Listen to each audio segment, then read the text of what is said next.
শেখ হাসিনাকে আশ্রয় দেওয়ার বিষয়টি ভারতের বিরুদ্ধে পুরো মাত্রায় কাজে লাগাচ্ছে বাংলাদেশের অন্তর্বর্তী সরকার। তাই হাসিনা ইস্যু মোকাবিলায় কাজ শুরু করেছে ভারত সরকার।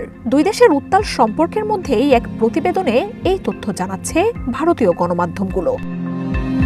আনন্দবাজার বলছে, শেখ হাসিনার বিষয়ে কৌশলী কোনো পদক্ষেপ এখনও নিতে পারেনি মোদী সরকার, বরং বারবার এই ইস্যুতে কোণঠাসা হচ্ছে ঢাকার কাছে।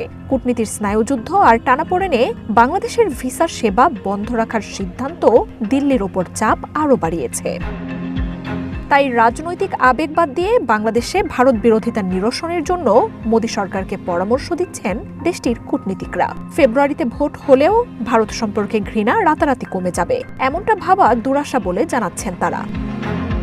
কূটনীতিকরা বলছেন, নয়াদিল্লিকে অস্বস্তিতে রাখা এবং অভ্যন্তরীণ রাজনীতিতে ভারত বিরোধিতা বজায় রাখতে 17 মাস ধরেই শেখ হাসিনার আশ্রয়কে ব্যবহার করছে ঢাকার অন্তর্বর্তী সরকার।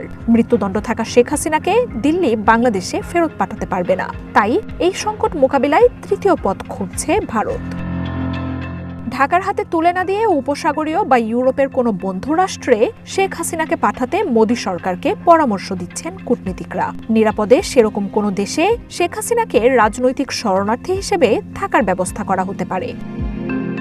আনন্দবাজার বলছে, সেসব দেশের সাথে বাংলাদেশের সীমান্ত বা পারস্পরিক স্বার্থের সম্পর্ক নেই, ফলে সেখানে শেখ হাসিনার আশ্রয় সহজ হবে বলে ভাবছে দিল্লি। বাংলাদেশে আওয়ামী লীগের জন্য পরিস্থিতি কবে সুগম হবে সেই অনিশ্চয়তায় শেখ হাসিনার বিষয়টি ভাবাচ্ছে মোদী সরকারকে।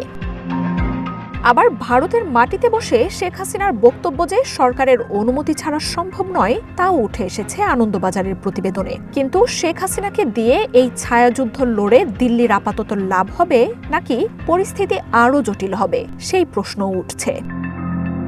রাজনীতি সংশ্লিষ্টরা বলছেন, বাংলাদেশের সাথে খারাপ সম্পর্ক ভারতের জন্য সীমান্তের নিরাপত্তাহীনতা, অনুপ্রবেশ বেড়ে যাওয়া এবং বিরোধী শক্তিগুলোর আন্তঃসীমান্ত ঘাঁটি গড়ার সুযোগের মতো চ্যালেঞ্জ নিয়ে আসবে। প্রভাব আরও বাড়াবে চায়না ও পাকিস্তানের মতো শত্রু দেশগুলোর। তাই সংকট সামাল দিতে মোদী সরকারকে আওয়ামী লীগ, শেখ হাসিনা ও ঢাকার জন্য বিকল্প ভাবার পরামর্শ দিচ্ছেন ভারতীয় কূটনীতিকরা। মার্জিয়া উপমা, ওয়ান ইন্টারন্যাশনাল ডেস্ক।